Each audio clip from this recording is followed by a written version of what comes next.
Hello friends, subscribe to our channel Pharma for You and hit the bell icon for regular pharmacy updates. Hello students, welcome back to pharma for you. आज की video में हम बात करने वाले हैं pharmacist vacancies जो कि बहुत सारी हैं और आई हैं बिहार टेक्निकल सर्विस कमीशन के अंदर। तो ये वेबसाइट है, इसकी लिंक देखिए मैंने डिस्क्रिप्शन में भी दे रखी है और आप इसके अंदर जाकर जो पूरा नोटिफिकेशन है वो देख सकते हैं। साथ ही साथ पूरे नोटिफिकेशन की जो लिंक है वो भी हमने डिस्क्रिप्शन में दी है, आप डिस्क्रिप्शन ज़रूर चेक करें। चलिए बात करते हैं पूरी इस वीडियो के अंदर, तो शुरू करते हैं। बिहार टेक्निकल सर्विस कमीशन की वेबसाइट पर एडवर्टाइजमेंट पर क्लिक करेंगे तो फिर ऐसा कुछ पेज खुलेगा जिसके अंदर यहाँ पर देखिए मोड ऑफ रिक्रूटमेंट डायरेक्ट लिखा है फार्मासिस्ट की वैकेंसी के लिए। एडवर्टाइजमेंट डेट मेंशन है, रजिस्ट्रेशन 5/4/2023 से स्टार्ट हो चुका है, लास्ट डेट 19/5/2023 है जिसमें कि काफ़ी समय आप इसे फिल कर सकते हैं।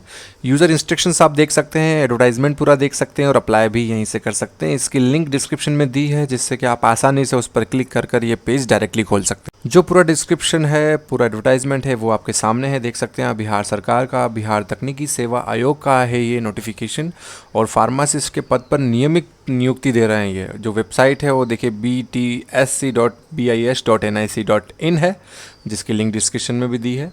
आप उसके बाद एक वेबसाइट और है इनकी परीक्षा.nic.in जिस पर आप 19/4/2023 इसकी जो डेट्स हैं वो बढ़ चुकी हैं, आप पे जाके इस फॉर्म को अप्लाई कर सकते हैं। जो फार्मासिस्ट है पद नाम, उसका जो वेतन है देखिए 5200 से 20,200, ग्रेड पे है 2800, 7वें वेतनमान के आयोग से, यानी कि ये 32 के अराउंड आपकी सैलरी होगी स्टार्टिंग में और उसके बाद ये बढ़ती रहेगी। काफ़ी अच्छी सैलरी है एज़ कम्पेयर टू दूसरे स्टेट्स जो हैं उन वो 2400 ग्रेड पे ही दे रहे हैं अभी और ये 2800 दे रहे हैं।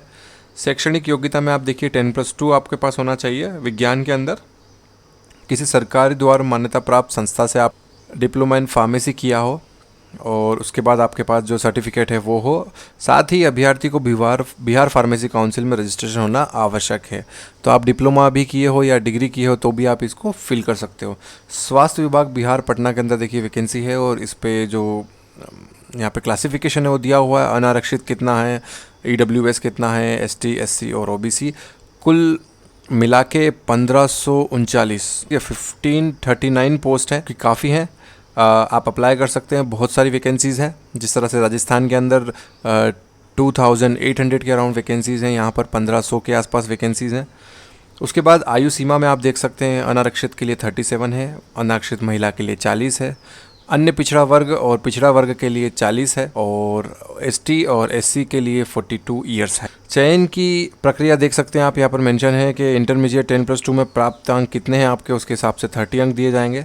डिप्लोमा इन फार्मेसी में कितने मार्क्स आए आपके, उसके हिसाब से 25 मार्क्स आएंगे। और उच्चतर शिक्षा यानी अगर आपने B.Pharm किया है, M.Pharm किया है तो उसके लिए 10-10 मार्क्स अलग से हैं। जैसे कि अगर आपने डिप्लोमा किया है तो 25% तो मिल ही जाएंगे आपको। उसके बाद अगर आपने B.Pharm किया है तो आपको 10 मार्क्स एक्स्ट्रा मिलेंगे और M.Pharm किया है तो 10 और एक्स्ट्रा मिलेंगे। तो बिहार राज्य सरकार अस्पतालों में कार्य का अनुभव है, यानी कि आप अभी NHM पे या फिर सविता पे काम कर रहे हैं तो आपको 25 अंक और मिलेंगे, जिसके अंदर हर वर्ष के लिए कार्य दिवसों की संख्या में 5 से गुणा करने के पश्चात 365 से भाग देकर वो जो अंक है वो आएंगे। तो ये ध्यान रखिएगा अगर आप बिहार में जॉब कर रहे हैं तो अपना जो डेट्स हैं, मतलब जब आपने ज्वाइन किया था और जब तक आप ये जॉब कर रहे हैं, मतलब जिसकी लास्ट डेट है वहाँ तक काउंट करवाइएगा, जिससे कि जो आपके मार्क्स हैं इसमें ज़्यादा आ सकें। देखिए आरक्षण के बारे में दिया हुआ है कि आरक्षण का लाभ उन्हीं को मिलेगा जो कि बिहार के स्थानीय निवासी हैं। अगर आप बाहर के हैं तो आप सिर्फ जनरल कैटेगरी के अंदर आएंगे, तो भी उसके लिए आपको बिहार फार्मेसी काउंसिल के अंदर रजिस्ट्रेशन करवाना ज़रूरी होगा। उसके बाद आपको जो सर्टिफिकेट्स हैं वो बिहार से ही बनवाना होंगे, ST SC के, अगर बिहार के आप बिलोंग करते हैं। आवेदन शुल्क जो मेंशन है यहाँ पे देख सकते हैं आप, सामान्य पिछड़ा वर्ग और अत्यंत पिछड़ा वर्ग और आर्थिक रूप से कमज़ोर के लिए 200 रुपये है।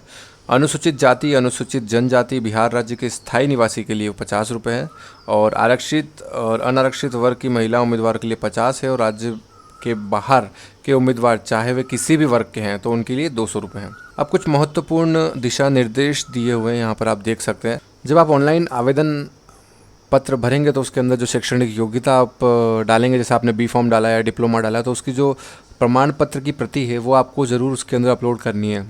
जिसके मार्क्स के अकॉर्डिंग्स में ये आपकी मेरिट लिस्ट। उसके बाद जो ऑनलाइन आवेदन में आपने डॉक्यूमेंट्स लगाए हैं वो ओरिजिनल में आपको लेके जाना होंगे ड्यूरिंग काउंसलिंग। उसके बाद अगर आप संविदा पे कार्य कर रहे हैं बिहार के अंदर, तो परिशिष्ट 1 यानी कि प्रारूप 1 जो नीचे दिया हुआ है उसके अंदर आपको अपना एक्सपीरियंस सर्टिफिकेट बनवाना है CMHO या सिविल सर्जन से। जो चीज़ आप मेंशन करेंगे वही काउंटेड होगी at the time of counselling.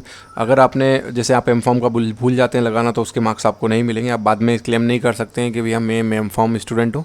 तो जो भी आप डॉक्यूमेंट्स अपलोड कर रहे हैं तो वो ध्यान से अपलोड करें। जितनी भी आपके पास हायर एजुकेशन है फार्मेसी के अंदर वो डालें जिससे कि आपको अच्छे मार्क्स मिल सके। इस विज्ञापन को देखने के लिए वेबसाइट यहाँ पर मेंशन है 2, जो कि डिस्क्रिप्शन में भी मेंशन है, आप जाके देख सकते हैं। भी डॉक्यूमेंट्स है, जो भी चीज़ें हैं आपको सही से फिल करनी है। जैसा लिखा है सुधार परिवर्तन बाद में मान्य नहीं होगा, और जो भी त्रुटि अगर आप करते हैं तो उसके लिए आयोग उत्तरदायी नहीं होगा। तो आप जब भी इसको फॉर्म को फिल करें तो क्लियरली सही से फिल करें। उसके बाद ऑनलाइन आवेदन पत्र भरने के संबंध में अन्य दिशा निर्देश यहाँ पर दिए गए हैं। जो भी डिटेल्स है आपको सही से फिल करनी है। मेल आईडीज़, मोबाइल नंबर सभी सही डालने हैं जिससे कि आपको काउंसलिंग की डिटेल्स मिल सके। और जब तक पेमेंट नहीं होगा, जब तक फॉर्म सबमिट नहीं होगा, तो पेमेंट सक्सेसफुल होने के बाद ही आप ये माने कि आपका फॉर्म सबमिट हुआ है। जैसा कि एग्ज़ाम के बारे में कुछ भी चीज़ मेंशन नहीं, और आपको मार्क्स जो मिल रहे हैं वो आपके एजुकेशन लेवल और एजुकेशन के आपकी क्वालिफ़िकेशन के हिसाब से मिल रहे हैं। तो आप जितने भी अच्छी हायर क्वालिफाइड हैं तो आप उस चीज़ को फिल करें जिससे कि आपको इसमें सिलेक्शन के चांसेस बढ़ जाएं। और परमानेंट जॉब है और विदाउट एग्जामिनेशन है तो बहुत ही अच्छी है। बस आपको फॉर्म फिल करना है और आपकी वैकेंसी, अगर आपके पास अच्छी क्वालिफिकेशन है तो आपको ये जॉब आसानी से मिल जाएगी। तो ये बातें थी बिहार तकनीकी सेवा आयोग के अंदर निकली फार्मासिस्ट की वैकेंसी के बारे में। ऐसी और वीडियोस के लिए आप हमारे यूट्यूब चैनल को सब्सक्राइब कर सकते हैं। साथ ही इस वीडियो को अपने फ्रेंड्स करते हैं उनको शेयर करना बिल्कुल ना भूलें। Thank you so much.